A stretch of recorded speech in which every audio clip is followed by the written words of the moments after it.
SchnaubenBucks Kaffee Bier heißt Sie willkommen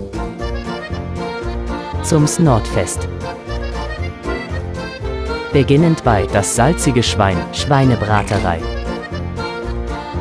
Und breitete sich auf Dutzende von SchnaubenBucks Salzbierzelten aus.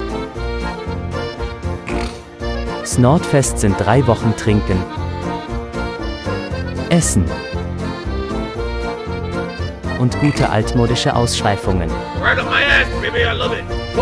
Machen Sie mit. SchnaubenBucks. Willkommen bei Salt.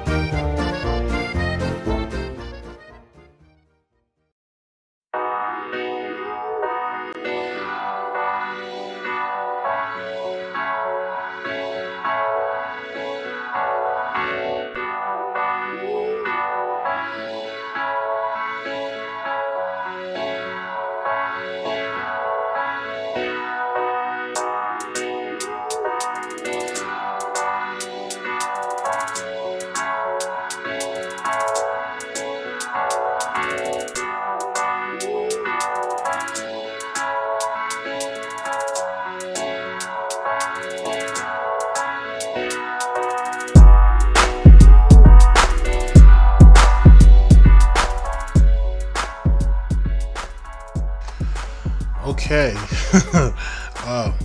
fun times to be had, obviously. Let's get into it. Good afternoon, good morning, good evening. This is DSP News 2nd edition. I am your host, and welcome to the Gout Report. Ladies and gentlemen, hopefully you guys are doing well. Let me see here. Let's make a little adjustment here. There's a situation here, and yes, here. Yeah, here. Okay, alright, so hopefully you guys are doing well. And I've got some vintage nonsense for you guys. As you know, it's December, holiday season, one of my favorite times of the year.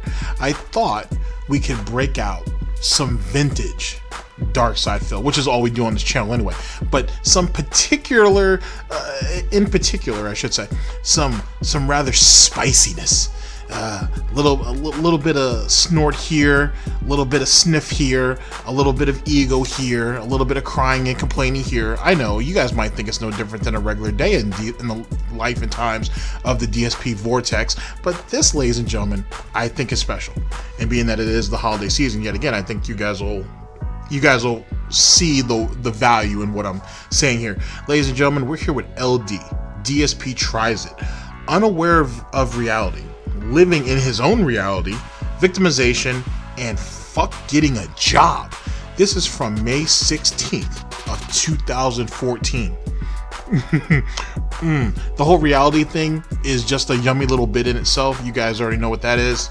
It is what it is. Living in his own reality, only someone like Darksydephil could stand being Darksydephil for as long as he has. A normal person would reevaluate themselves and realize, you know what, this isn't really worthwhile. Also, you can, yeah, it is what it is. Victimization, you guys know what that is. I did nothing wrong. I did everything correct. Why does everybody hate me? Everybody took me out of context, so on and so forth. And fuck getting a job.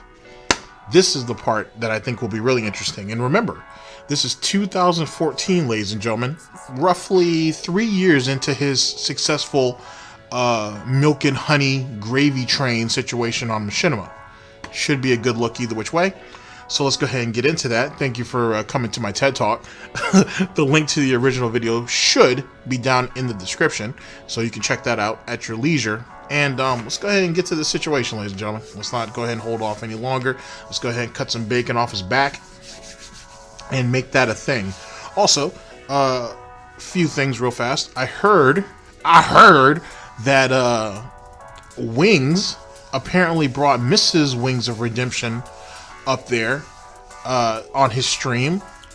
I will say this, we will go over that video, but I will say this, that was a good look, Wings. I know there's a lot of people kind of advising against it, but he did what DSP should have done. Let Kat go up there, read the chat, or read the chat to her, whatever, and let her answer it honestly instead of that shit being a fucking hostage video and shit where blink twice if you're in trouble, blink once if you're content with your situation, blink 3 times if Tyrone if you actually have Tyrone and Jim waiting outside for you.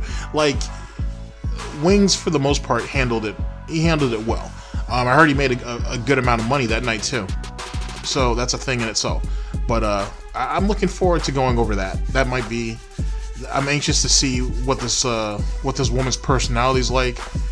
It seems like she's more accepting of the whole Wings of Redemption troll situation than Wings is. So that's something for you guys to think of in yourself. Couple places that you can find it. I believe Fat Man has the whole stream, and then Lummox has about like a 20-22 minute version of it, and I don't know if it's lean or if it's like, or if is it a gulag. I can't remember who has another version of it, but I haven't actually had a chance to watch them yet. They kind of showed up in my feed. I'll get there when I do, but I'm, you know me, I'm just gonna want to go for the whole stream, and that'll be a good look. If you guys have seen it, let me know what you thought. I'd like to see how she handled the situation, and like I said, that'll be something we'll probably do on the main channel, so look out for that. Speaking of which, probably go over some vintage Wings of Redemption stuff over here on this channel, which will be just an idea of what I had going on for the main channel. I want to try to start fresh, if you will, next year. So we'll try to pick up where Wings is doing in 2021 over there. Maybe some of the 2020 stuff will go here. We'll see. But look out for that. Alright, yeah, that's it. Let's go ahead and get into the video itself. Hopefully you guys are doing well. And this is DSP News 2nd Edition. I'll see you guys in just a second. Oh, the gout. Sincerely, Halo.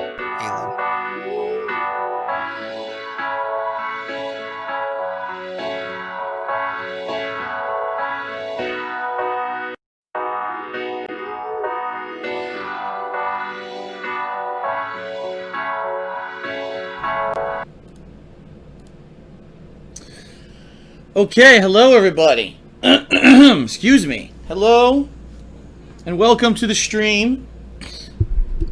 It is a lovely, lovely Monday here in Connecticut. The skies are blue, and it's a beautiful day for a ball game. If you know what I mean. Hello, everybody. All right, ladies and gentlemen. I wonder if he's ever gone to a ball game, to be honest. Also, speaking of which, real fast, apparently Wings or Jordy's wife is a Braves fan, so that's a thing. Anyway, ladies and gentlemen, we are here with LD. DSP tries it, unaware of reality, living in his own reality, victimization, and fuck getting a job. This is from May 16th of 2014. Like I said, the link will be in the description. Here we go.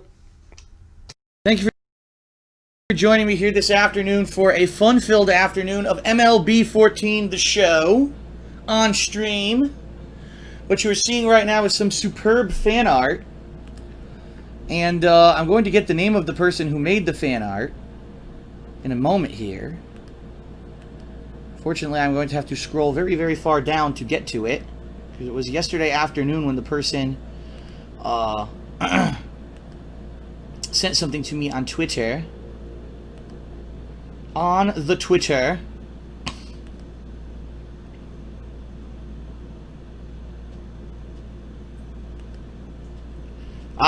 So this is from Muna, or at Muna Draw Shits.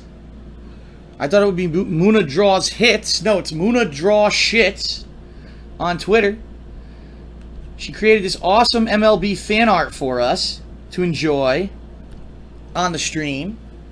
And she made a very nice time-lapse video of her actually working in Photoshop and another program as well. I'm not sure what program it was, creating the art. And it's really well done. She's really good at what she does. Much appreciated. So I wanted to give her some nice attention on the pre-stream today, because she deserves it. Check out her Twitter. She you know, tweeted out the video, the time-lapse video, if you want to check it out. It's pretty neat. She said she took her about 3 hours to make it, which would probably take me about 3 years to make this. So, very nice and much appreciated. I did not get a chance to add it to the intro montage today, which is why I decided I would just put it up as the intro today, and then maybe I'll get a chance to edit it into the, the commercial breaks or whatever at a later date. We'll have to see. Okay? So anyway, thank you very much, everyone, for joining me on stream today. This will be pretty good. It is currently around 3 p.m. Eastern Daylight Time. That's right. I guess from now on I'm going to be referencing times as EDT instead of EST, because people have been telling me I'm doing it wrong, that basically the rest of the world calls it EDT, and so I should call it EDT since I have a worldwide fan base. So I guess I should adjust and stop being an ignorant American, so I shall, and it's around 3 p.m. in the afternoon. We're going to be playing till around 7 p.m. And so we're not even starting our streams till 3 p.m. First things first, as it pertains to the artwork itself, you're telling me that you couldn't go into Vegas, basically, because I think that's what he was using at the time. You couldn't go into Sony Vegas, into the old project that he had where he did the actual the slideshow, and then insert that picture into the slideshow, go ahead and set it to render, that spits out the new video, and then just go ahead and add it to OBS or whatever. Well, not OBS. I don't even know what he was using at the time. Whatever it is that he's using, whatever program he's using. You're telling me that you couldn't do that. You didn't have time to do that. Keep in mind, he woke up at 3 o'clock in the afternoon. Semantics. Okay. Then the whole Eastern Standard Time or EDT, that is disregard all that. That doesn't really mean anything about anything. But ladies and gentlemen, 2014, I worked so hard, right, to bring you to, for you to share my hobby, my passion, my love of video games with you, but I'm not starting until 3 o'clock in the afternoon. It kind of makes you wonder, or if anything, it kind of clarifies why him and Panda had such a hard time adjusting to a time schedule and all that entails when they moved from Connecticut to Washington. It makes a whole lot of sense now when thinking that this idiot probably didn't wake up till like noon, 1 o'clock, and he's not starting to stream until 3. There's probably a DSP tries it somewhere in between all that. Just something to think about. I'll say this, I am very much enjoying MLB The Show, even though it seems like it's funny. A lot of people have been saying my ride so far through MLB The Show has been very similar to an actual professional baseball player's career. Where basically you get high highs and low lows, you get slumps and you get streaks. And that's pretty much what's happened. I started out crappy. I kind of got the hang of things, was doing decent, had a slump, then all of a sudden had an amazing streak where I was hitting multiple home runs per game. Got my rank, my record up real high, my stats. And then all of a sudden I went to a shitty slump where I could not hit to save my life. And then finally I got a couple hits in. So now, who knows what's going to happen today, right? Starting kind of cold because I have not played this game since, what was it, Thursday last we played? Yeah, so, 4 days of being away from a game can seriously change the way that you play it. I found that out with Street Fighter, where a lot of the times with Street Fighter, it was kind of funny. I would be playing the hell out of the game, whatever game it was, Marvel vs. Capcom, Street Fighter, whatever it was, and I would eventually get kind of a little burnt out, and I would be doing miserably at it, and then I would walk away from it for a bit, and I would come back to it kind of refreshed and play it cold turkey, and I'd actually do better than when I was practicing all the time. Now, I don't know if that's going to be the case today. It may be the opposite, and I do terribly today. Who knows? Now, I talked about that a little bit in the last broadcast. I'm pretty sure. I think that was going over the unhealthy lifestyles, part 2. I think I went over that a little bit when we got to the FGC part of it. As it pertains to just give you guys a small recourse on that, or just bring you guys up to speed. When Street Fighter 6 comes out, Darksydephil, DSP, Dark Geppetto, Darkside Karen, Darkside Pill, whatever you want to call him, he cannot afford to skip Street Fighter 6 at all. He really, really can't. And given how Street Fighter V went for other people, right? Whether in the tournament scene, content creation, streaming, whatever. There's a lot of people who made a name for themselves. There's a lot of people who gained a lot of popularity, made a lot of money on Twitch and YouTube respectfully. And in the tournament scene, when we had a tournament scene at that time, DSP can't afford to screw that up. He can't afford to pass that up, I should say. And with Twitch moving to establishing its own tournaments, with Twitch rivals, and then what this other venue that they're trying to digitally create for people to host their own tournaments and so on and so forth. This is something that Darksydephil can't afford to pass up on. He really can't, and especially with the vulnerabilities that has been very plainly expressed with the detractor FGC. They have Street Fighter 30th anniversary has exposed Phil in a way I couldn't have dreamed of. I don't think most detractors could have. And a lot of very, very talented players from the detractor community, as well as just randoms who were online, did very well for themselves beating down somebody who has a 20-plus year legacy in this game that he supposedly loves and so good at. He needs to reevaluate. He needs to reassess what his situation is, and he needs to be able to move on that. If not, if he falls behind another Street Fighter life cycle, he's done. He's done. Because it's very obvious that the older games, people are beating him at. Very clearly. And in some cases, very easily.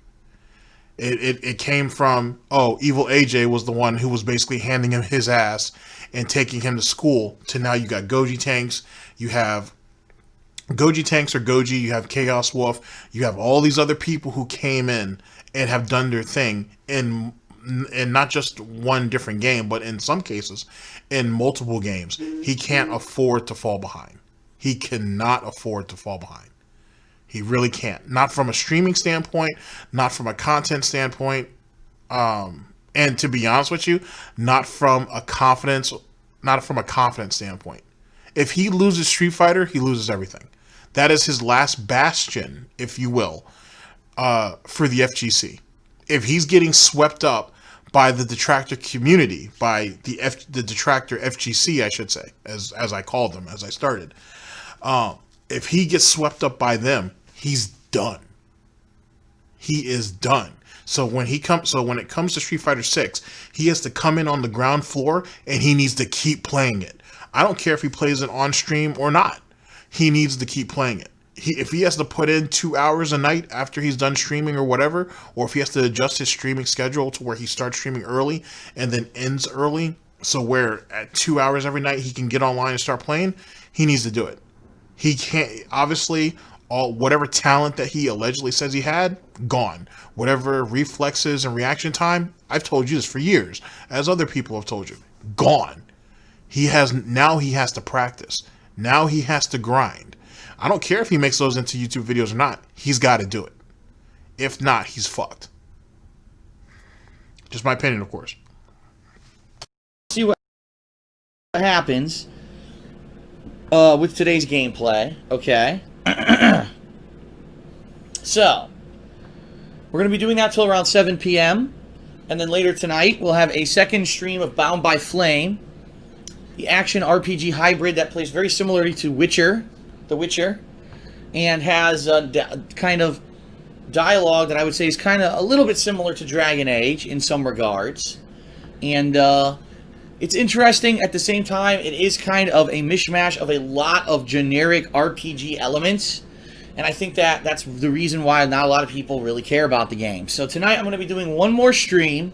And based off of tonight, now that I'm in a new area, supposedly, hopefully there's new enemies and stuff going on, I will judge whether or not I want to continue playing the game or not. If the game is interesting me by the end of tonight, I will continue to play the game at a later date after I take my time off this week. If not, then that might be all she wrote for Bound by Flame, and it may just be one of those chalk it up to a failed experiment, a game that I didn't know a lot about, that ended up being pretty generic and not a lot of people want to see. I don't know. We'll have to see. Okay? So, what news do I have for you guys today? And then we'll get started with MLB gameplay as the stream starts to build up here. First of all, I do apologize that I did not start at 2 p.m. as I would have liked to. I definitely would have liked to start earlier and have a longer stream. However, some important real-life stuff happened today.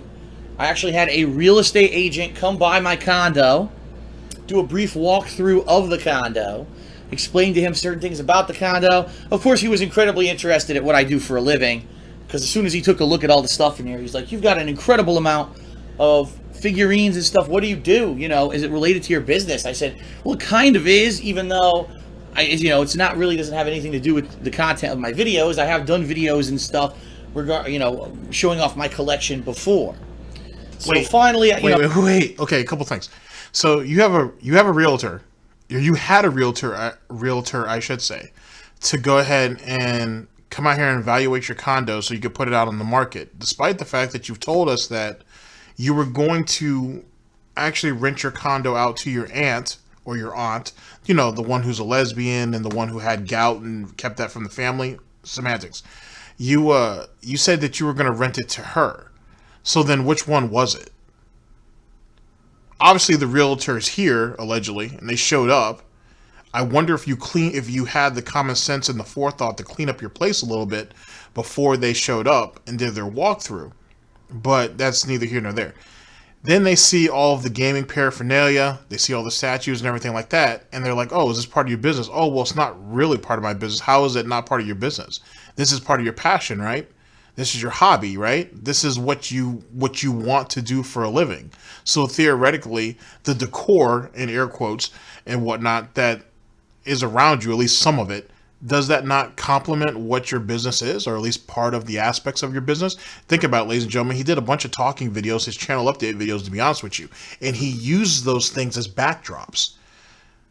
So theoretically, that's part of the business, being that these are the things that are displayed or put to the forefront when he does his videos, when he does his content, the content that he's being paid to do, the content that he was begging people to give more views with and interact with so he could continue to make his money and to make his living. Or am I reaching? I could be reaching. It is what it is. It's possible. Then again, this goes back to my comment that I made just a minute ago about, did he straighten his condo up before the realtor showed up? All that junk you have in the corner just kind of makes you look like a hoarder. And I wonder if that's the reason why they asked you that question, or one of the many reasons why they asked. Because it looks like you're a hoarder. And I think inquiring about that is them just trying to be courteous about a situation that they're very unsure about. If it was all tidied up, if it was presented nicely, maybe you should ask your mom and dad to show up, Phil, to square that away before the realtor showed up. Then maybe it didn't look so bad. And maybe they would be like, okay, you're someone heavily into games and whatnot and into this and that. And it's obvious that you've already tried to big up yourself to the realtor about, "Oh yeah, I own my own home business and I do shit. I get shit done around here." So I don't know, just something to go through your noodle a little bit as we keep going with this. Talked that out a bit, and he walked through the condo, and basically I got an education on the Connecticut real estate market right now, which is what I needed. I really did. I needed to know what's going on in Connecticut right now and what's going to happen in regards to this condo and trying to sell it once I move out of here next month to Washington State. Wait, and so you didn't actually have an idea of what the Connecticut housing market looked like? You didn't even bother to even do any personal research on your own or anything until a month before you had to fucking leave? Think about this, ladies and gentlemen. It was a month before it was time to go ahead and move from Connecticut to Washington is when he started to really get the gears rolling, or in motion, if you will, about what he's going to actually do with his condo in Connecticut. On top of that, people were telling him, since he talked about moving, in those early days of him talking about moving, and even before him and Panda's trip out there, that, hey, you should go ahead and just rent that place out. You should do this. You should do that. Oh, I got it under control. I know what I'm going to do. Don't worry about it. Right now, we're just trying to find a place. We're just trying to find a place. Which just goes back to what I've been saying about how single-minded he is. And how he does shit at the last fucking minute. And you guys wonder why that condo ended up getting foreclosed on? Do you guys wonder why, depending on how Mid-First decides to do it, Mid-First is going to eventually sell the condo because they need to recoup some type of money, and then they're going to sue his ass for the remainder? Are any of us not surprised by this shit? Proper preparation prevents poor performance. Look at how he conducted himself. And then he sits, when he moved from Connecticut to Washington, he down-talked people, or he talked down to people and said, they don't have a fucking idea what they're talking about. My detractors, they don't know shit about marketing. They don't know shit about real estate. They don't know what the hell they're talking about when it comes to Connecticut and how bad it is and how hard it is to do all this, that, and the third. You didn't know jack shit until this person told you. And that's just one opinion from one realtor. You should have asked for a second opinion. You should have gotten a second opinion.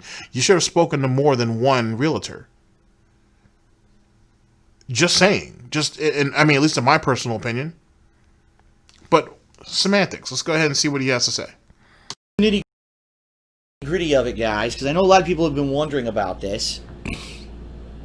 A lot of people have been saying, what's going to happen with this condo? You know, I've been saying for months to you guys, I think I'm in a situation where I'm probably not going to get a buyer to buy this place for the amount of money that I still owe on it on my mortgage, because the real estate market has tanked in Connecticut since I bought this place in 2009. And actually, I found out. Then you should have taken the hit. You should have sold it for whatever you could get for it, basically. Take the hit and pay the rest of it off. Period. That's what you should have done. Instead of basically getting stuck with the majority of it. I mean, essentially, if Mid-First is going to get it back, obviously. And he has another court date coming up, too. I don't know. I think someone said it was like December 10th or something. 10th, sorry. I think it was like December 10th. He has like another court date or whatever, even though we know he's not going to do anything. He's not going to show up or anything. But obviously, that's still in play. And those people still want their money. And he should have some type of representation out there going through that to mitigate some of the problems. But he's it may be too late for him anyway. In any case, he should have taken the hit. He should have taken the hit, paid the remainder, and been done with it. You know what I mean? Just clean and clear. Instead, he's sitting here trying to, in reality, he's trying to make the full cost of the condo back plus interest, or basically plus profit, I should say. That he was never going to sell that thing at a loss, and he was never going to try to break even for it. He wanted a little bit extra before he left. And that's any of you guys have been following Darksydephil for any period of time, you know that. Which is what got him. Which is what ended up getting him anyway. Matter of fact, Nick Rekieta and Noel, because I just watched their assessment of Phil's bankruptcy. I'm going to go over that too. Because I meant to do it and I just never got a chance to. But Nick and Noel point out that he bought that condo before the housing market bubble burst. So he was already walking into an extremely bad situation. So it ending the way it did only made sense, but he wasn't diligent enough to get shit done. Why are you waiting until a month before you move to get a realtor out there? That should have been done 3 to 6 months ago. That should have been a thing. You should have had a couple of different people in play. You know what I mean? Like I said, this is all last minute shit, and he just kind of hoped that things was going to work out.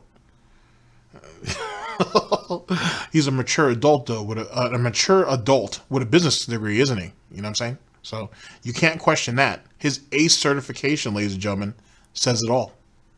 Why today from this real estate agent? He was really good. His name's Mitchell. He's a really good guy, really interesting, very informed. Told me a whole bunch of stuff that I needed to know. So here's the situation.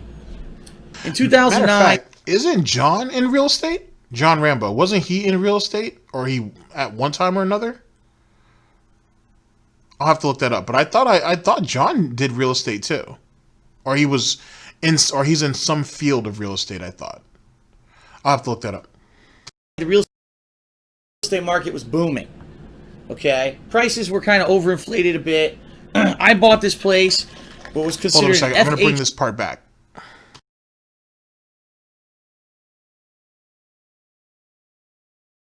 Really good guy, really interesting, very informed. Told me a whole bunch of stuff that I needed to know.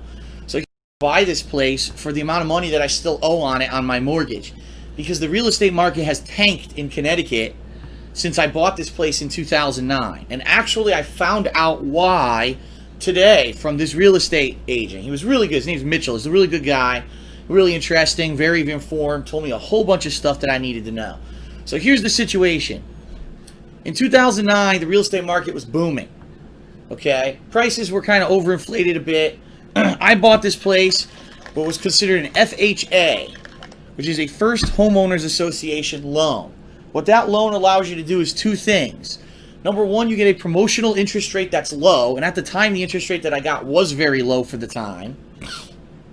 And number two, it allowed me to pay a very, very small down payment, a 3.5% down payment on the home, okay, in order to purchase it. And at the time, keep in mind, this was before I ever made a penny on YouTube.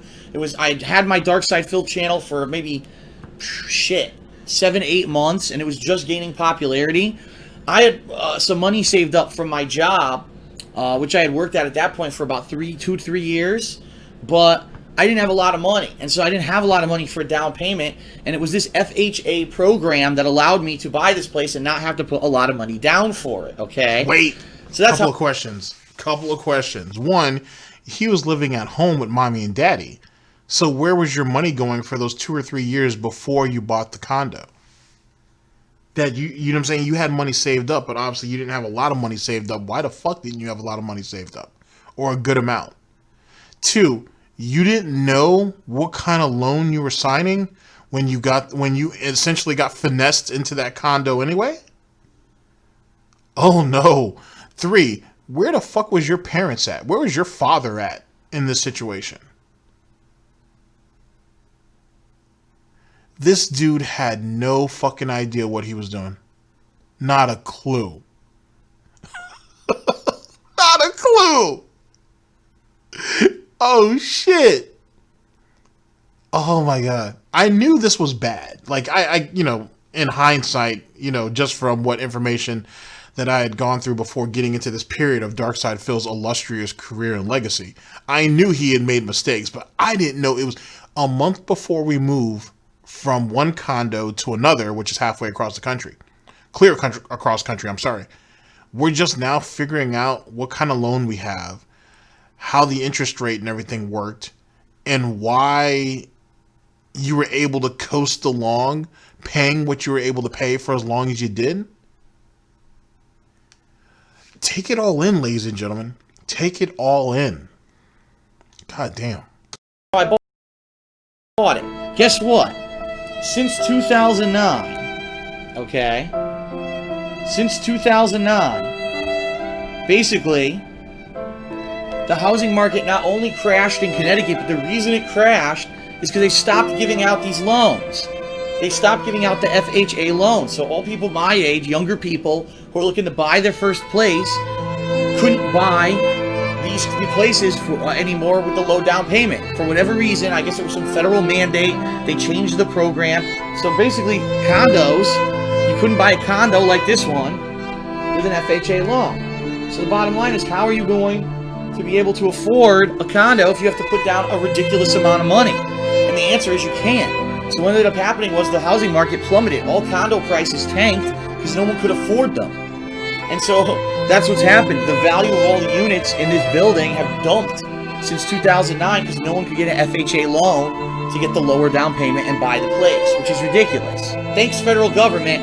I pay you so much money in taxes. You've done so much for me. Thank you so much, United States federal government. I really appreciate it, okay? So... And see, that disdain is something that you see now. He hates paying taxes. He hates paying his bills. He really, for whatever reason, he feels like he is the living embodiment of a man-child. I want to make my money, and that be my money, and then spend it on what I want, and then all the things that adults are supposed to deal with on a daily basis, or weekly, monthly, whatever. I don't want to have no parts of.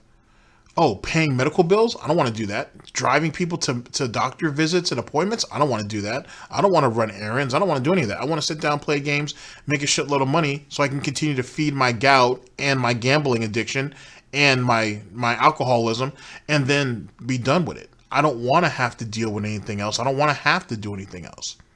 We've all seen this. And that's why and keep in mind, in our current timeline, he still isn't paying his taxes.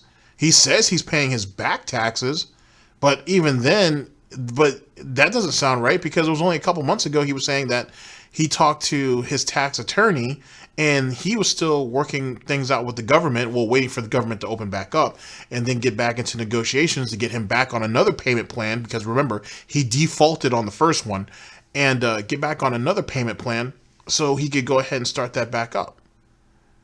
I don't know. I don't know. It all sounds incredibly suspicious. Sus, if you will. But, it's all pig snorts in the wind as far as I can see it. The situation is this. I owe a certain amount of money on my mortgage that more than likely, when I told the real estate agent what it was, he said, you're probably not going to get that for the property. Okay. He says, you have three options. Number one, you could try to rent the property. And I said, well, the problem with trying to rent the property is that I don't have anyone here who can take care of stuff.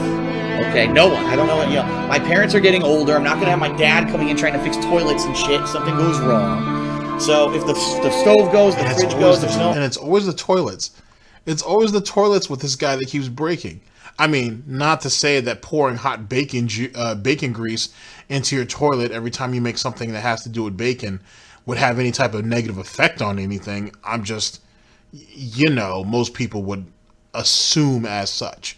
Or you just having a shitty diet altogether to where you have literally mountains of fucking magazines in your fucking bathroom because you spend so much time in there. Not saying that wouldn't have any type of adverse effect on the plumbing either. I don't know. What are you going to do? I don't have anyone here to take care of stuff. I'll be by myself in Washington, and I don't have any real, younger family or associates back here who can do that kind of stuff, maintenance on the rental. And Wait, also the fact... I'll be by myself in Washington? No, let's bring that back. What? The stove goes, the fridge goes, I don't have anyone here to take care of stuff.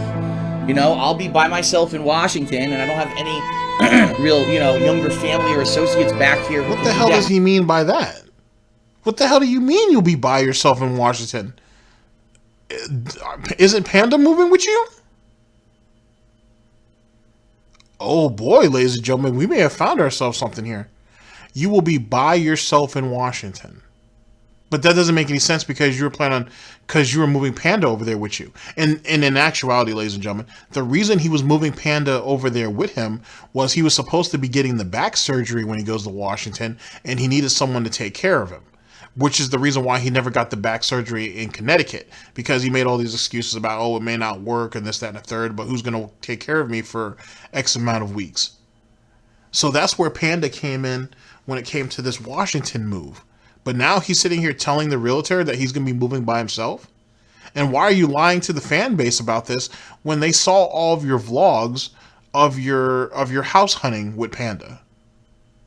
That could have been just a slip of the tongue. It's very possible that this one little fact escaped his piggy brain, but it's still something interesting nonetheless. Older, I'm not going to have my dad coming in trying to fix toilets and shit if something goes wrong. So if the stove goes, the fridge goes, I don't have anyone here to take care of stuff.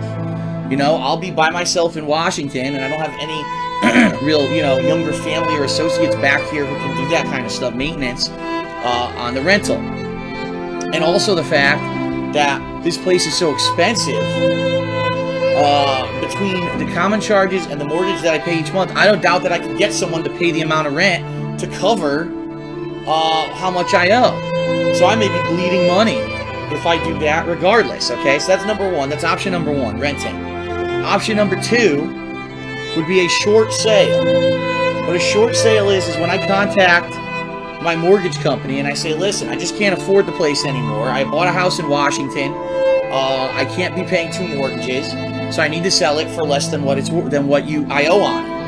And the bank can either say, okay, well, you know, what kind of offers do you think you can get? And if they say, okay, I can get someone to buy it for $10,000 less than what I owe, the bank might just say, all right, you know what, in this market, with the way the market is, rather than have this guy stop paying the mortgage and we have to try to foreclose on the house, maybe we'll just let him sell it for that much and we'll call it even Steven. So that could be a possibility where they allow me to short sale the place, but because I am current on the mortgage, because I'm not really in financial jeopardy of anything, unfortunately, it may not, you know, the mortgage company may not want to go that route, okay? They may just want to say, well, screw it, no, you just keep paying, tough shit. And then the third and final situation that I can go is, let's say, for example, again, let's say I get someone that, okay, I'll buy the place for 5 to 10 grand less than what you owe on it. I agree, but then I pay the difference out of my pocket.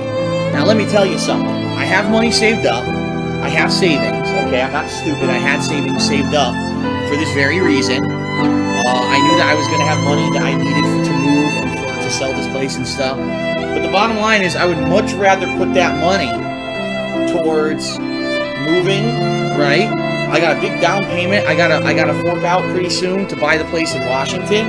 The cost of moving across the country, furnishing the new home, getting everything working so that I can continue to work from the new home right away.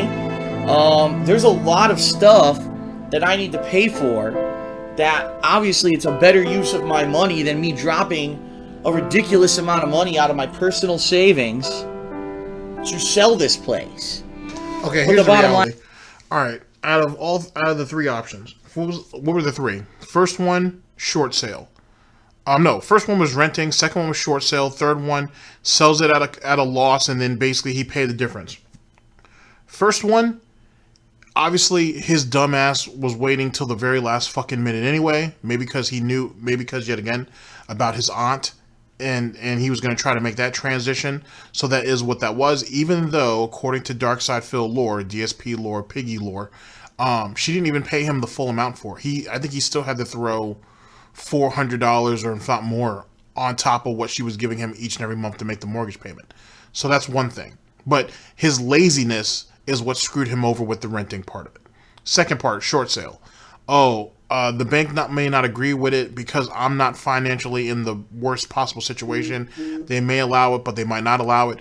Maybe you should have just done the short sale, just made as much money as you could off the sale, and then you pay the difference. Maybe you should have just done that instead of wanting the bank to basically chalk up the cost of whatever they lose.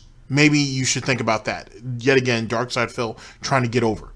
Third part, selling it at a loss, not a short sale. He'll just finding somebody else, selling it at a loss of $10,000, and then paying the difference so he can get the damn thing completely out of his name. Oh, well, I don't want to do that because there's other shit I want to buy in Washington, and I want my money to go to something that I can use and benefit from right away instead of taking care of my obligations, because that's part of my old life and I don't feel like I should have to deal with that. That's pretty much what option 2 and option 3 was. And that shit came back to bite him because he's a fucking dumbass and he wouldn't just chalk the cost up. Which, guess what? When he moved from Connecticut to Washington, he spent years, pretty much his whole time in Washington, he was still paying the mortgage. So it makes you think, ladies and gentlemen, and we're talking about for years.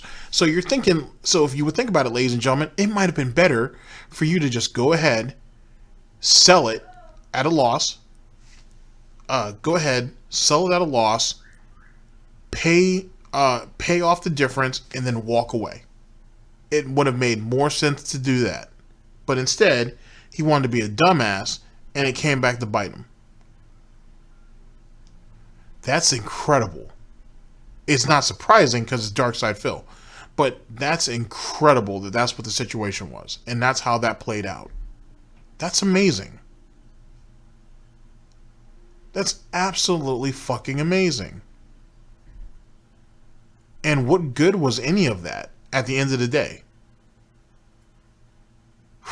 all because it's my money.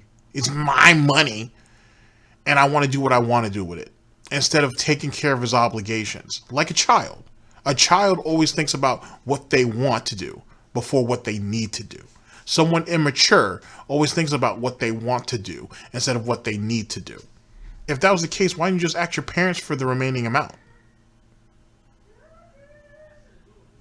I don't know. Is this, right? Let's say, for example, I think I estimated that maybe I paid between $1,400 to $1,500 a month to have this condo in Connecticut, okay? Now imagine I can't sell the place, so now I'm paying a new mortgage out in Washington. In addition, I'm still paying this mortgage. Okay, wait a second. Let's go back on that. So you were paying $1,400 to $1,500 a month on this. Okay, let's bring that back. Savings to sell this place.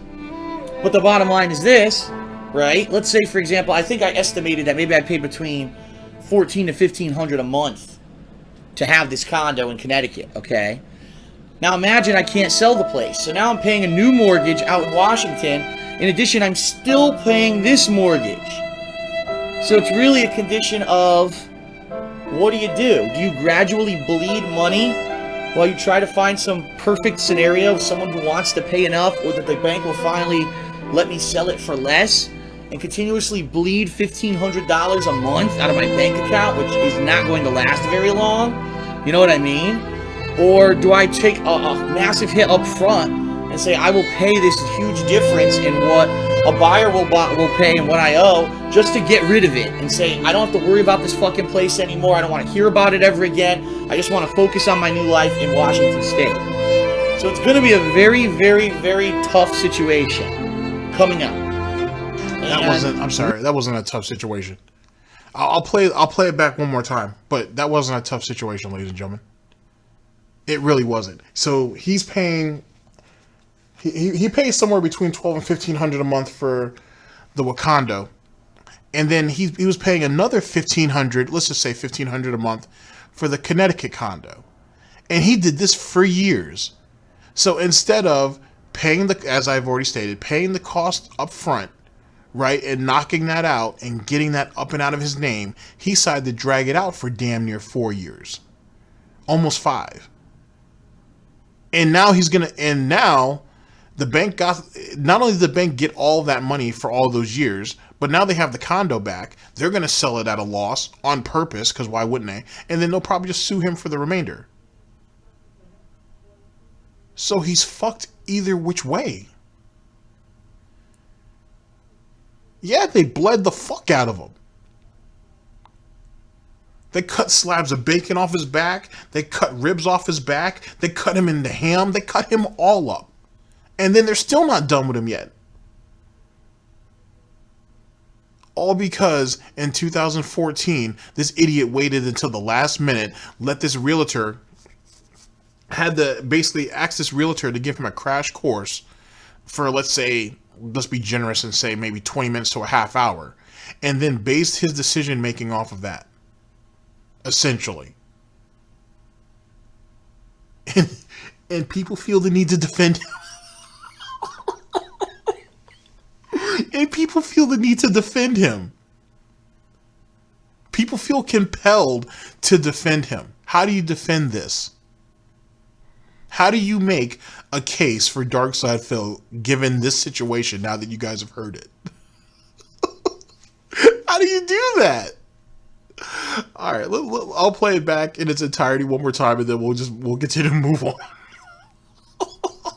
Oh, that's so crazy. That's so crazy.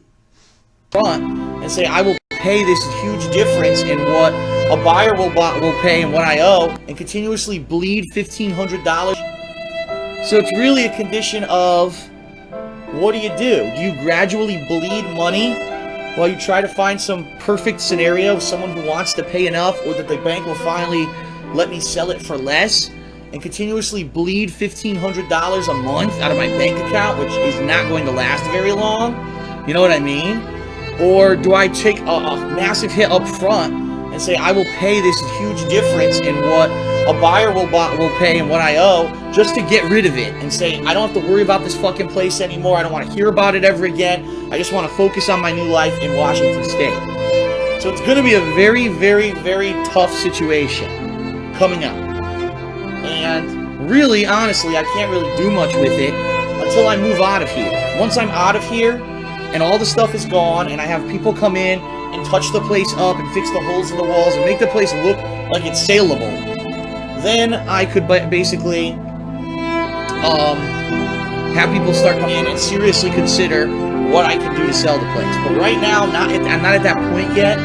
I'm at a situation where this guy, this mortgage agent, or I'm sorry, this realtor, excuse me, is going to draw up a market estimate of what the place he thinks will realistically sell for, what we should seek in this market as a selling price, and we're going to go from there. Now, he actually suggested you should rent the place while you're trying to sell it, so that way, even if you're bleeding money, you're only bleeding a little bit every month, and then finally when you sell it, okay, maybe you take a big hit then, but at least you weren't bleeding, and then a giant gash, right?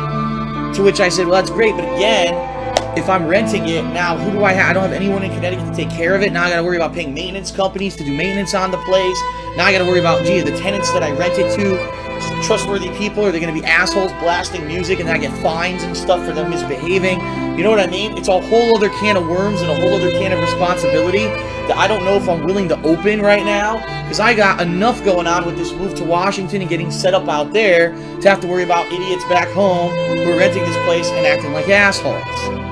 So I don't know what to do. I'm kind of just completely mind-fucked right now in regards to the situation with this condo. I'm just going to let it settle for now. Right now I got to focus more on the present, focus on moving before I start worrying about this place. Okay. So we'll see what happens. Okay. See what happens. We'll go from there. I don't understand. Some people in the stream chat are weird. Well, I wouldn't mind if Phil just went back to doing videos for a hobby and got a full-time job in Seattle. You guys do realize that I still make a lot of money doing this, and it's more than what I would have if I held a job, a regular job, right? Like, I tried to tell you guys this for a while now. The amount of money that I make doing this was more than what I had at my office job. So even if I could find a comparable job to what I used to be doing, right? And I went back to only doing this maybe an hour or two a day as a hobby, I wouldn't be making as much money as if I did this full time. So why would I ever leave doing this? It doesn't make any sense. Alright. There's more of that short-term thinking, which came back to bite him in the ass. Because think about it this way. So he goes and gets a job that's close to what he used to make, which is about $60,000 a year. All right, and then he cuts back on his YouTube shit by half. So instead of him making, in his heyday, he was making 200,000 plus. But let's go back. Let's mitigate that a little bit and say he's making, if he does it at half pace, which theoretically he was only doing it at half pace anyway, he can still probably squeeze $75,000 out of YouTube doing it at half pace. That's still pretty good money. That's still pretty good money. You know what I'm saying? What's that? 3,500? That's 135,000 a year. That's not bad. You know what I mean? It's really not. You can certainly live well off that. Pure and simple. And then he's going to have to learn how to prioritize his time if he wants to bleed more YouTube money, which means that he would be putting less content up, which means he'd probably be able to get more exposure. And he would probably make more money in the long run by putting up half as much content. But he's an idiot, you see, so he don't see it that way. And because he set himself up in the algorithm to be upload based, meaning that he needs to constantly keep uploading more and more and more to keep getting the exposure, because he set himself up that way in the algorithm, I mean, that's the reason why he's at where he's at. On top of not coming through on his promises and all the fake copyright strikes and copyright claims and all that ended up hitting him only the next year, 2015, if you guys remember. Like, he was completely set up to fail. He was quite literally set up to fail. That's crazy. That's absolute fucking crazy.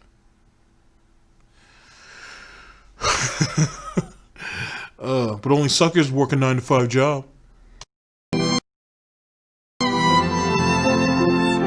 So anyway, that's the situation I'm in. Just want to get you guys up to speed on what's going on. I know in no way, shape, or form am I in any kind of dire straits or anything right now financially. I just want to let you guys know that. It's just a lot to take in. It's a lot to think about at once. And I knew this was going to happen. It's not just a move, but then it's the selling of the condo. It's so much going on at once. And again, I want to thank you guys for, first of all, letting me vent and tell you the whole situation.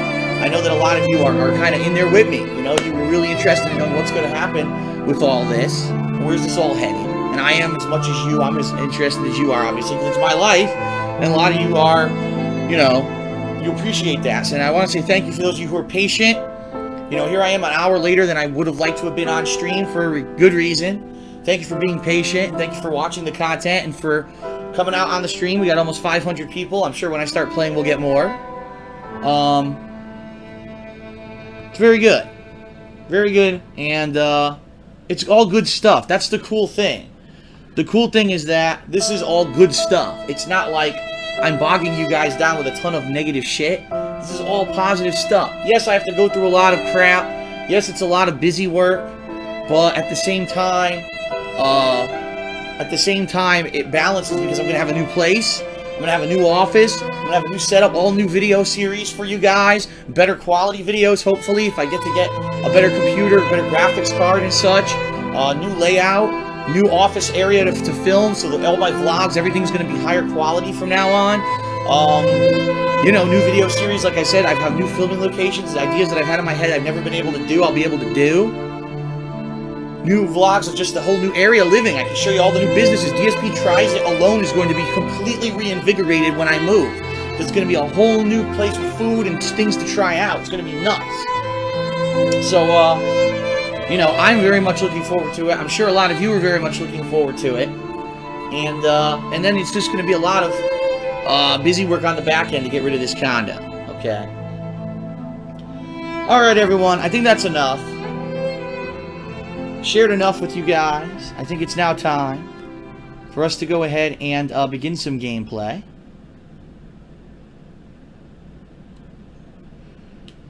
Wow. Thank you. I want to say thank you to, I would love to say his name except that it keeps scrolling off the fucking screen.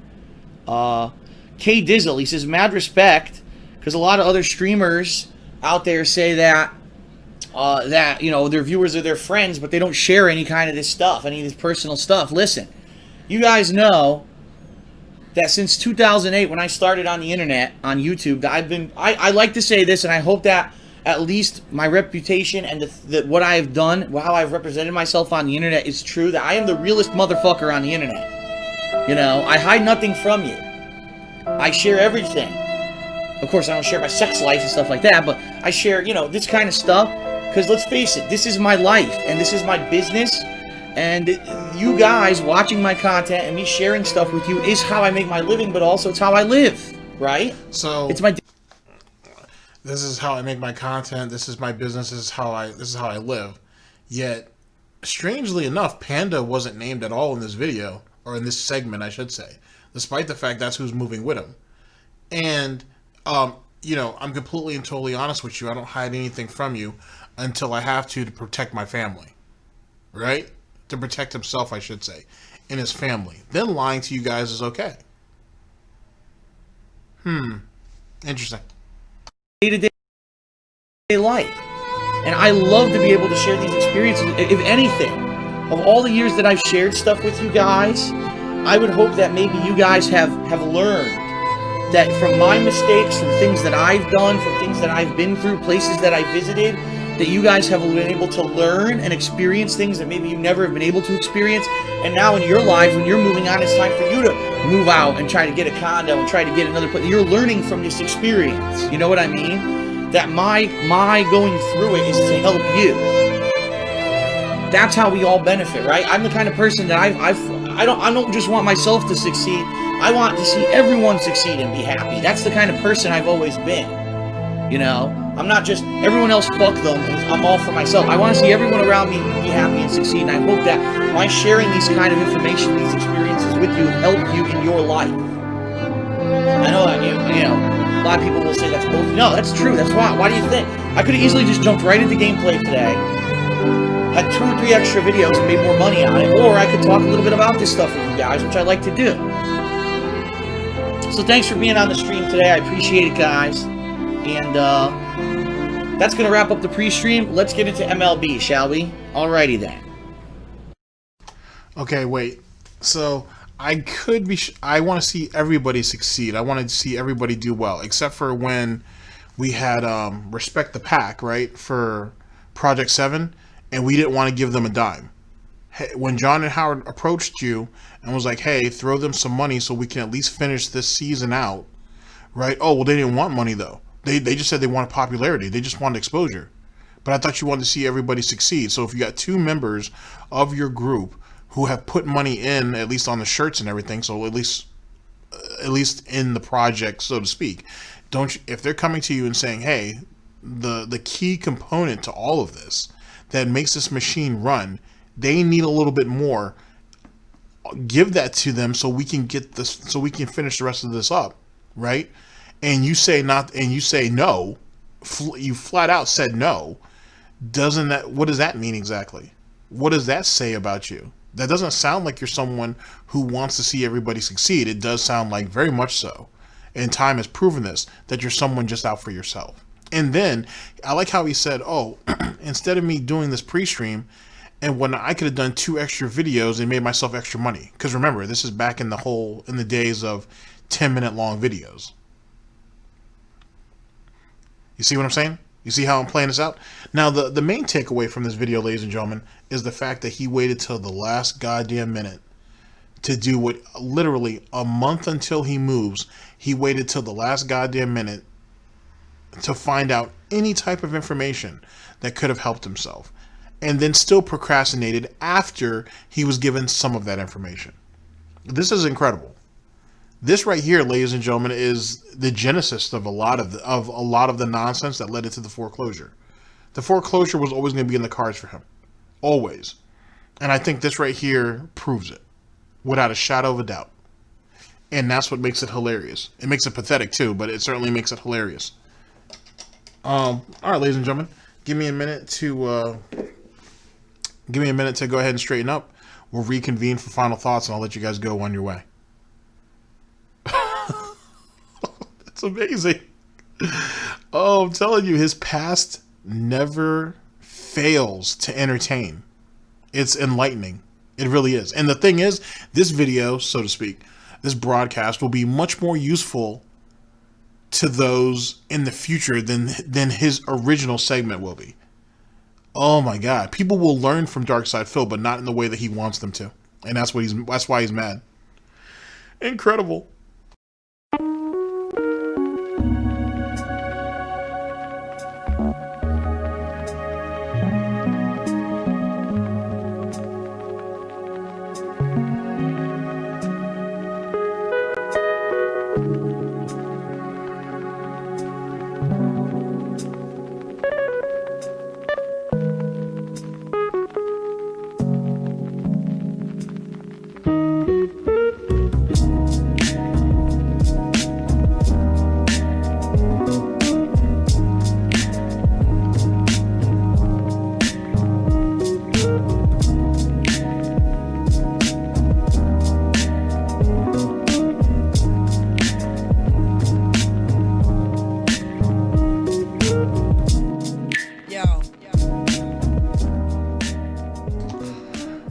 All right, ladies and gentlemen, thank you yet again to LD.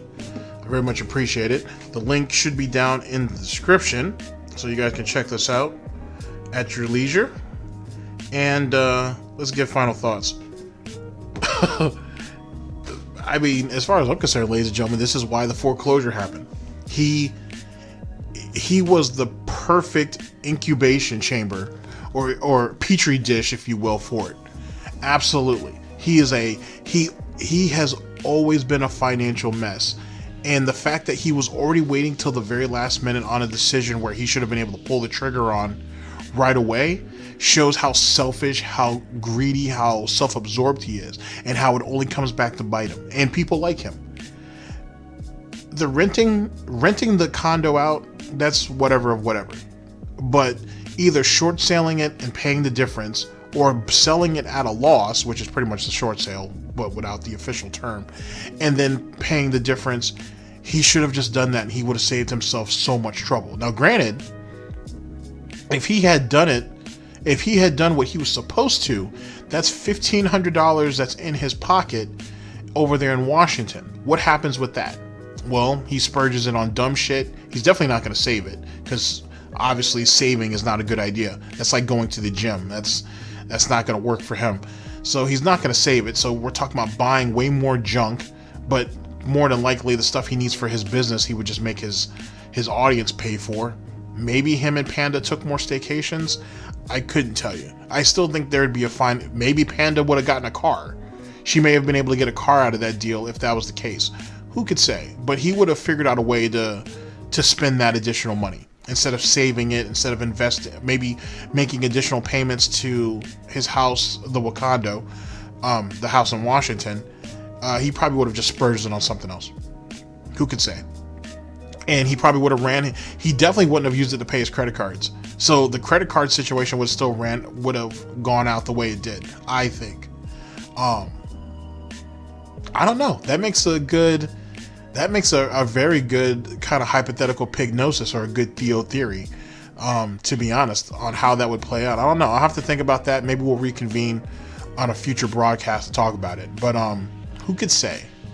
Who could say? But either which way, it doesn't matter, because he wouldn't have done the right thing. He wouldn't have done the right thing for him, I should say, and for Panda. Oh, that's another thing. He didn't even mention Panda in this. You guys, I played it for you guys 3 times, I think. My apologies for doing that. But he legit said, I'm moving to Washington by myself. He didn't mention anything about Panda at all in that, despite the fact, ladies and gentlemen, that he already had all the moving vlogs. He had already put all that stuff out there that Panda was moving with him. The assumption, it's not an assumption, I think that was taken as fact. But yet right here, a month before he makes that move, he says he's moving alone. Or he's going to be living alone in Washington. Just something to think about. Just something to think about. Okay? Ladies and gentlemen, thank you very much for listening in. I very much appreciate it. And I'll catch you guys for the next one, whenever that may be, hopefully sooner than later. Ladies and gentlemen, this is the Gout Report, and this is DSP News 2nd edition. Take care of yourselves, guys. Oh, speaking of which, for anybody who's trying to reach out to me on Twitter, yet again, I don't know, for some reason, I got hit for something on Twitter, so I can't really do anything at the moment. So if you've sent me a DM or something I haven't responded to yet, that's why. So my apologies. I hope to get it cleared up soon, but for right now, it is what it is. So just to let you guys kind of know what the situation is. All right, take care of yourselves, guys. Later. I'm moving alone.